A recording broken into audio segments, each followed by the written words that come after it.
So mga tol, tuloy-tuloy na nga po ang pagsikat ni Emma Bacosa Pacquiao matapos po kasi nito maging sparkle artist nang madiskubre po ang pagkatao ni Emma Bacosa Pacquiao noong lumaban ito sa Trilla in Manila 2 na anak siya ni legend Manny Pacquiao at Maki MJS siya. Biglang umingay nga po ang pangalan ni Eman hanggang sa malink na po ito sa magandang artista na si Jillian Ward. Inamin ni Emma Bacosa Pacquiao na crush umano niya ito. So mas lalong umiingay po ang pangalan ni Emma Bacosa Pacquiao nang muli na naman itong napalaban noong nakaraang Sabado sa Bohol City. At puntahan siya ni Jillian Ward sa Bohol para suportahan sa laban niya. Nanalo si Emma via knockout sa round 4 at makailang beses niyang pinabagsakan dayong Indonesian fighter na si Reynold Kundimang. At dahil sa ganda ng panalo ni Eman, mas binibless pa siya ngayon dahil lumalapit na sa kanya ang mga endorsement. Sa katunayan, pagkapanalo ni Eman, siya na po ngayon ang mukha ng Yamaha. At hindi lang yan, may billboard na rin po si Emma Bacosa Pacquiao. Si Emma pangalan po ang Pilipinong boxer na bagito pa lang at hindi pa nagiging world champion. Pero marami ng endorsement. Hindi na nakapagtataka mga tol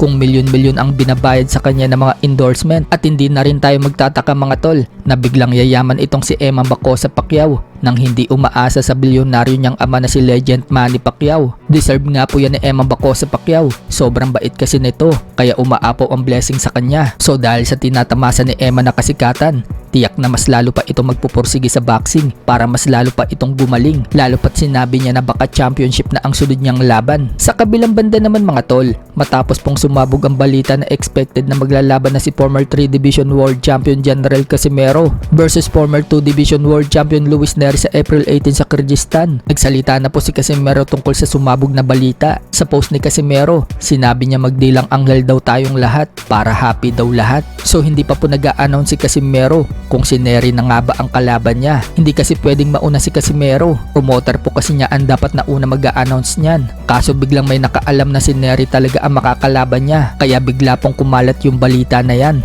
Agad po nagpakitang gila si Casimero noong kumalat yung balita na yan. Bigla po siyang napalive at ipinakita po niya yung mga malalakas niyang suntok. Sa iba pang balita mga tol, matapos po magkabanatan si Elijah Pearce at Devin Haney sa social media, nang matalo po itong si Elijah Pearce via knockout dito kay Lorenzo Parra. Nagkasagutan po sila ni Devin Haney dahil sinabihan ni Haney itong si Elijah Pearce na nakainom daw ito sa laban. Hilong-hilo po kasi itong si Elijah Pearce noong bumagsak, kaya nasabi po yan ni Haney. Kaya gumanti po itong si Elijah Pearce at pinost naman po ang picture ni Devin Haney na bumagsak ito kay Ryan Garcia. Subukod po kay Haney mga tol, nakisali din po itong si Stephen Fulton at binanatan din ito si Elijah Pearce. Sinabi ni Fulton na marami daw kabalbalan na pinagsasabi itong si Elijah Pearce kaya wasak daw ito ngayon sa laban. Kaya dapat maging humble na daw ito ngayon. At dahil sa sinabi ni Fulton mga tol, gumanti din po itong si Pearce at pinost naman po ni Pearce yung laban ni Fulton kay Inoue kung saan winasak naman siya ni Inoue. So nag-away-away po yung tatlong talunan.